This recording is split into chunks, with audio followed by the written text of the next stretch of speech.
মুখে দীর্ঘদিন ধরে একটা ঘা রয়ে গেছে বা গলায় একটা ঘা আছে, ঘাটা শুকোচ্ছে না, খাবার গিলতে অসুবিধা হচ্ছে, গলার স্বর বদলে যাচ্ছে, এগুলো কি নেহাতই সাধারণ কোনো সমস্যা, নাকি হেড অ্যান্ড নেক ক্যান্সারের লক্ষণ?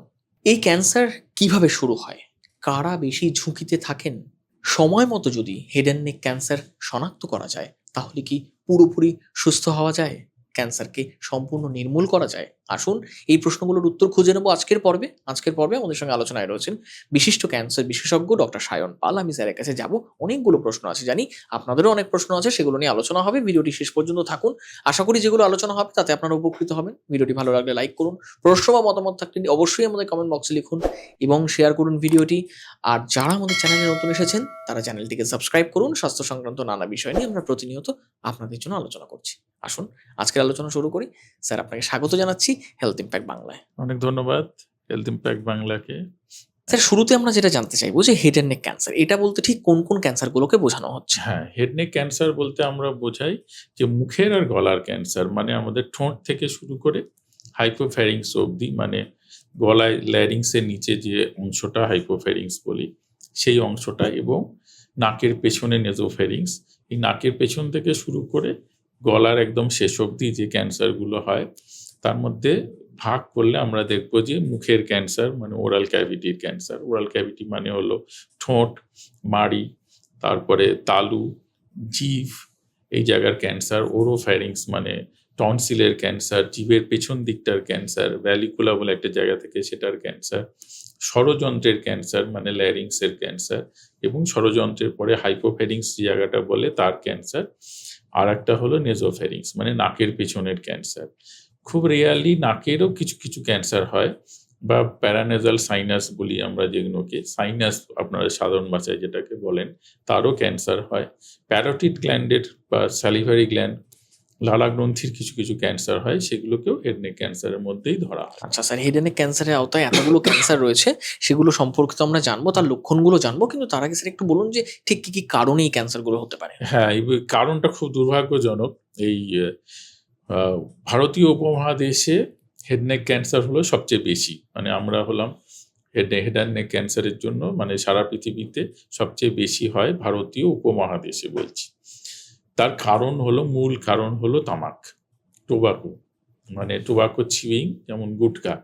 গুটখা খাওয়াটা তো আমাদের ভারত, সত্যি কথা বলতে গেলে ভারতীয়রা ছাড়া তো আর বেশি কেউ গুটখা, পান, জর্দা বা খৈনি এগুলো কিছু খায় না। মানে ভারত, বাংলাদেশ বা ভারত, উপমহাদেশের এই বাংলাদেশ, দেশগুলো। উপমহাদেশ, পাকিস্তান, এইসব শ্রীলঙ্কা, এইসব জায়গার কথা, উপমহাদেশের কথা বলছি, যে এই পান, গুটকা, তামাকের বিভিন্ন ধরনের খৈনি, জর্দা এগুলোই খাওয়া, আর হলো সিগারেট, বিড়ি, স্মোকিং। তো মূল কারণ হলো এটা, মূল কারণ হলো নেশা, তামাকের নেশা, অ্যালকোহলও কিছু ক্ষেত্রে দায়ী। এছাড়াও কিছু কারণ আছে। হ্যাঁ, ক্যান্সার হয় ক্রনিক ইরিটেশনে। ক্রনিক ইরিটেশন মানে হলো ধরুন কোনো একটা জায়গায় ক্রমাগত আঘাত হচ্ছে, এইসব টোবাকো দিয়ে, অ্যালকোহল দিয়ে, সেগুলো দিয়ে তো ক্ষতিকারক কার্সিনোজেনগুলো ক্রমাগত আঘাত করে ডিএনএ, আমাদের শরীরের সেলের যে উপাদান ডিএনএ, সেটা ড্যামেজ করে দিচ্ছে। এছাড়াও অন্যান্যভাবেও আঘাত হতে পারে, এক্সটার্নাল আঘাত, যেমন ধরুন কারো একটা খুব শার্প একটা টুথ আছে, মানে একটা ছুঁচলো দাঁত আছে, যেটা দিয়ে ক্রমাগত একটা কোনো জায়গায় মাড়িতে বা গালে ঘষা লেগে চলেছে, তাহলে সেখান থেকে ক্যান্সার হতে পারে। বা ধরুন দাঁত ডেঞ্চার, আর্টিফিশিয়াল টুথ, মানে বাঁধানো দাঁত ভালো মতো সেট হয়নি, সেটা ক্রমাগত ঘষা লাগছে, সে থেকেও ক্যান্সার হতে পারে। তো এনি ক্রনিক ইরিটেশন থেকে কিন্তু ক্যান্সার হতে পারে। এবং এছাড়া নেজোফেরিঞ্জিয়াল ক্যান্সারের ক্ষেত্রে একটা ভাইরাস আছে, সেই ভাইরাসটা দায়ী, ইপস্টেইন-বার ভাইরাস বলে। এবং ওরোফ্যারিংস ক্যান্সারের ক্ষেত্রে, মানে জিভের পেছনে টনসিল এসব জায়গার জন্য এইচপিভি ভাইরাস বলে একটা ভাইরাস আছে, সেই ভাইরাসটাও অনেকাংশে দায়ী হয়। এবার স্যার এই ক্যান্সারগুলোর একটু লক্ষণ বা সিমটমস গুলো নিয়ে যদি আমরা আলোচনা করি। সিমটমগুলো আমি মোটামুটি করে বলছি। যে জায়গাটা আমরা দেখতে পাই, আয়নায় দেখতে পাই, ঠোঁট, জিভ, মাড়ি, টনসিল, গাল, এগুলো তো আমরা দেখতে পাই, ওরাল ক্যাভিটিটা দেখতে পাই। সেখানে যদি কোনো ঘা দেখেন যেটা শুকোচ্ছে না, বা কোনো ফোলা ভাব, কোনো গ্রোথ, যে জায়গাটা কোনো একটা জায়গা ফুলে রয়েছে, একটা মাংসপিণ্ড টাইপের মনে হচ্ছে, কোনো আলসার মনে হচ্ছে, কোনো জায়গা ভেতরের দিকে গর্ত টাইপের হয়ে গিয়েছে যেটা ঠিক হচ্ছে না, এবং সেখান থেকে অনেক সময় ব্লিডিং হতে পারে, নাও হতে পারে। এগুলি আমরা চোখে দেখতে পাই, জিভেও আমরা দেখতে পাই, এবং দেখলে এগুলো অবশ্যই সাবধান হন। এছাড়া গলার পেছন দিকের ক্যান্সার হলে পরে যেটা সমস্যা হয় সেটা হলো খাবার গিলতে সমস্যা হয়। টনসিলেরটাও আমরা মুখ ঘা করলে কিন্তু আয়নাতে অনেকটা দেখতে পাই, জিভের পেছন দিক থেকে আমরা আর খুব একটা দেখতে পাই না। সেখানে সিমটম দিয়ে আমাদের বুঝতে হয়। খাবার গিলতে আটকানো, ব্যথা কিন্তু নাও হতে পারে, জাস্ট মনে হতে পারে যে খাবারটা যখন খাচ্ছি কিছুতে একটা মনে হচ্ছে আটকে যাচ্ছে, বা একটু মানে কোথাও একটা গিয়ে ঠেকছে, বা একটু জল খেতে হচ্ছে, সেটা হতে পারে। ল্যারিংসের ক্যান্সারের ক্ষেত্রে সাধারণত যেটা হয় যে গলা বসে যায়, গলার আওয়াজ চেঞ্জ হয়ে যায়, আওয়াজটা চেঞ্জ হয়ে যায় এবং সেটা ঠিক হয় না।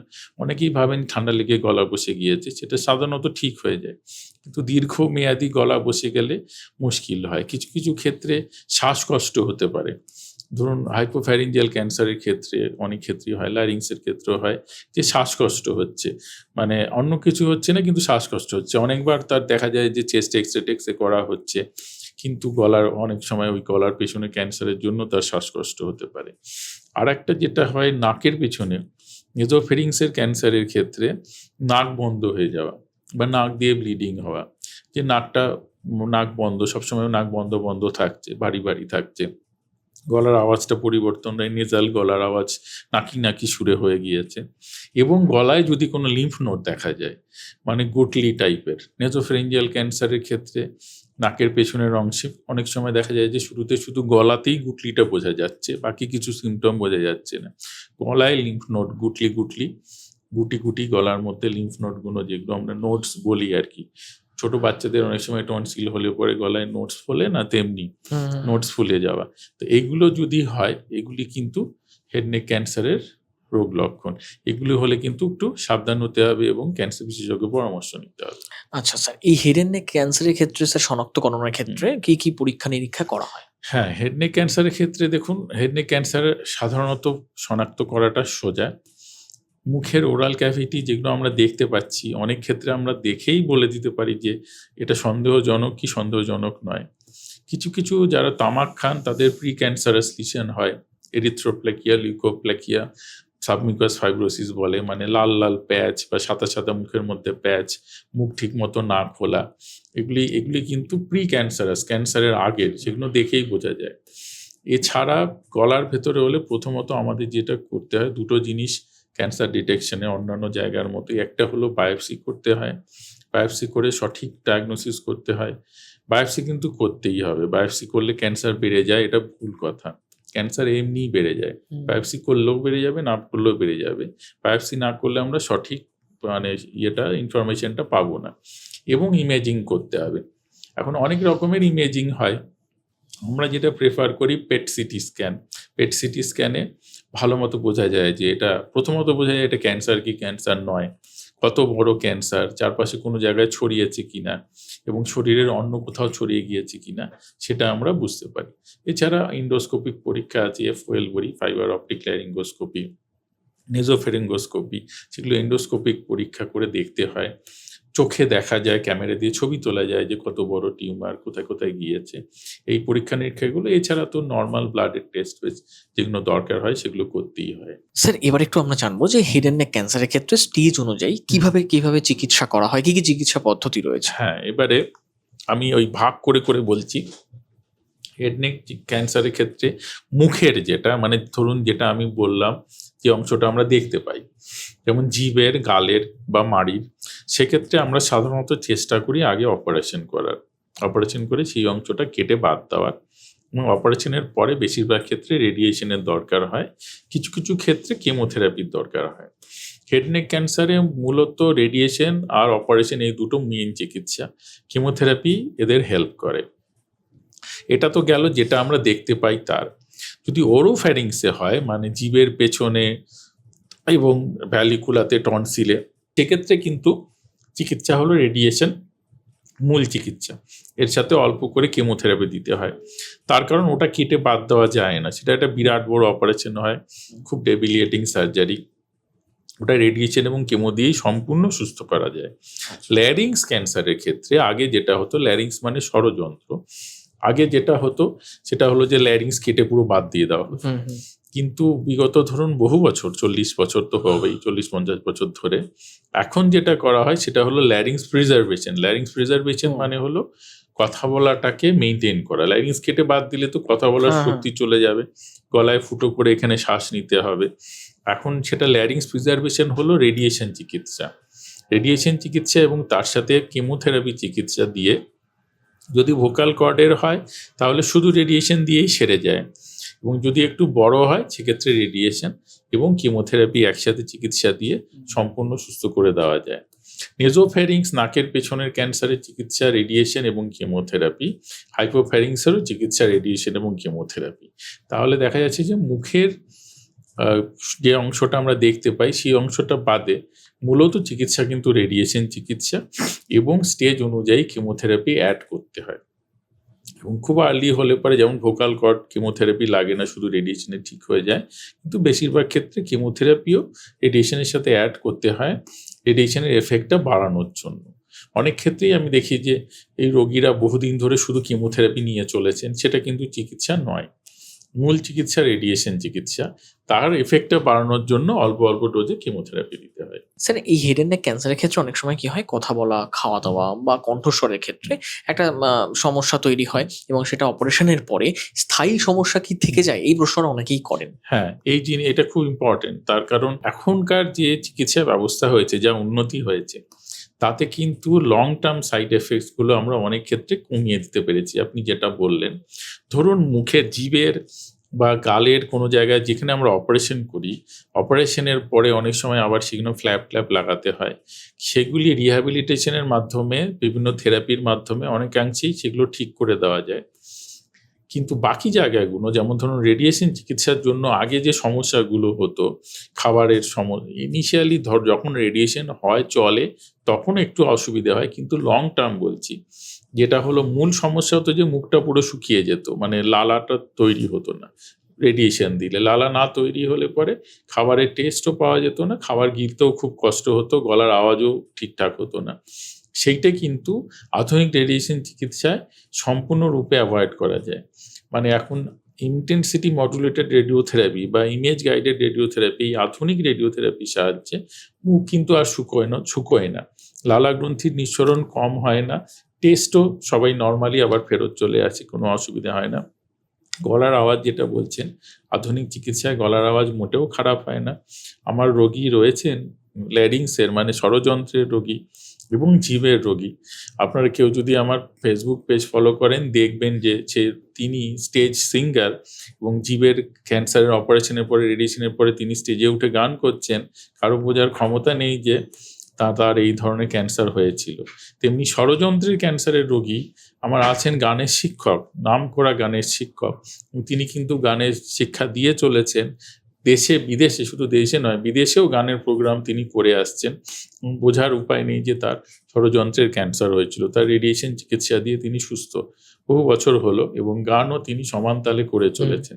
তো আমার নিজেরই বেশ কিছু মুখ গলার রোগী, ক্যান্সার রোগী রয়েছেন যারা গান করেন, যারা টিচার, তাদের অনেক বেশি কথা বলতে হয়, যারা আবৃত্তি করেন বা মানে ভোকাল, মানে গলার আওয়াজ যাদের জীবিকা, এবং তারা কিন্তু সবাই আবার নিজের জীবিকায় ফেরত চলে গিয়েছে এবং সুনামের সাথে নিজের কাজ করে চলেছেন। স্যার, আমরা একটু জানতে চাইবো, হেড এন্ড নেক ক্যান্সারে অন্যান্য ক্যান্সারের তুলনায় সার্ভাইভাল রেট, মানে বেঁচে থাকার সম্ভাবনা, সেটা ঠিক কতটা? হ্যাঁ, হেড নেক ক্যান্সার কিন্তু সঠিক চিকিৎসা করলে বেঁচে থাকার সম্ভাবনা খুব ভালো, সুস্থ হয়ে যাওয়ার চান্স খুব ভালো। যেমন ধরুন ল্যারিংস ক্যান্সার, ভোকাল কর্ড ক্যান্সারের সঠিক রেডিয়েশন চিকিৎসায় প্রায় 98% কিউর রেট ভোকাল কর্ড ক্যান্সারে, যদি আমরা ভোকাল কর্ডে ডিটেক্ট করতে পারি, মানে 100 জনের মধ্যে 98 জন সুস্থ হয়ে যায়। এত ভালো কিওর রেট কিন্তু অনেক ক্যান্সারেই নেই। তেমনি ওরোফ্যারিংস ক্যান্সারের ক্ষেত্রে, হেড নেকের সঠিক অপারেশন, সঠিক রেডিয়েশন চিকিৎসা হলে কিন্তু বেশিরভাগ রোগী সেরে যান। স্টেজ অনুযায়ী ডিপেন্ড করে। তো ধরুন স্টেজ 1-এর ক্ষেত্রে যদি সেটা 90% হয়, স্টেজ 2-তে গিয়ে সেটা একটু কমে 85, এবং স্টেজ 3-তে গিয়ে আরও কমে 70% এমনি হয়ে যায়। কাজেই যত আগে ডিটেক্ট করতে পারবো তত কম চিকিৎসা লাগে এবং তত বেশি সার্ভাইভাল, মানে কিওর হওয়ার চান্স তত বেশি। কাজেই আইডিয়াটা হতে হবে তাড়াতাড়ি ডিটেক্ট করে নেওয়া।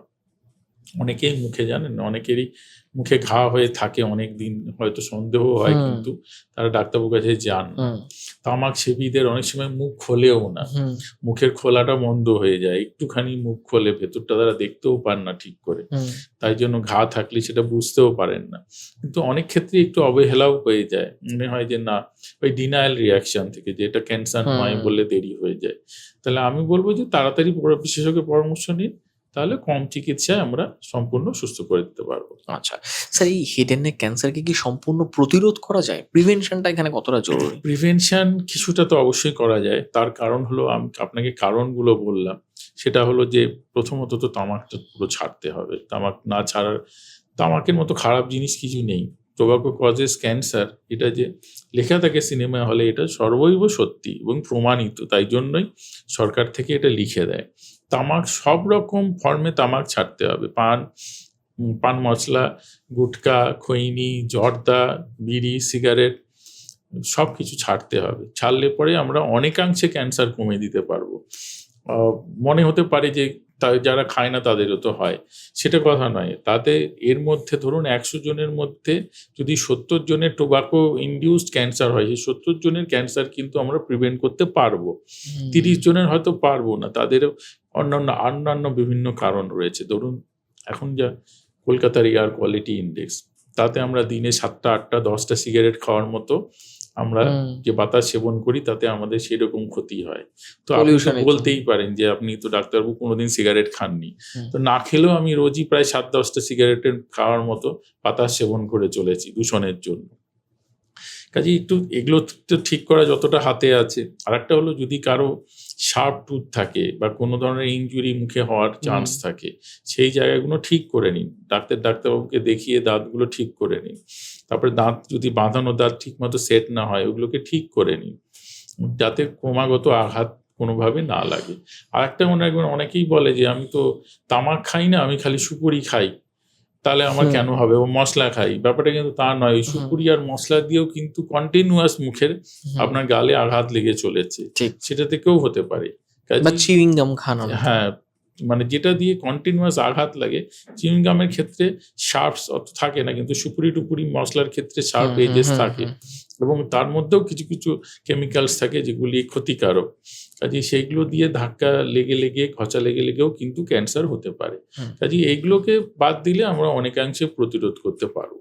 দর্শক বন্ধু, আপনারা শুনলেন যে হেড অ্যান্ড নেক ক্যান্সার এমন একটি ক্যান্সার যেটা কিন্তু প্রতিরোধ করা খুব সহজ। আপনি যদি কিছু বদভ্যাস, তামাক সেবন, গুটখা, তামাক এগুলো ছাড়তে পারেন, তাহলে কিন্তু অনেকাংশেই প্রতিরোধ করা সম্ভব হয়। কিন্তু যদি হেড অ্যান্ড নেক ক্যান্সার হয়ে থাকে আপনার, তারও কিন্তু সঠিক যথাযথ অত্যাধুনিক চিকিৎসা রয়েছে। সঠিক সময়ে সঠিক জায়গায় চিকিৎসা নিতে হবে, বিশেষজ্ঞের পরামর্শ মেনে চলবেন, চিকিৎসা করবেন।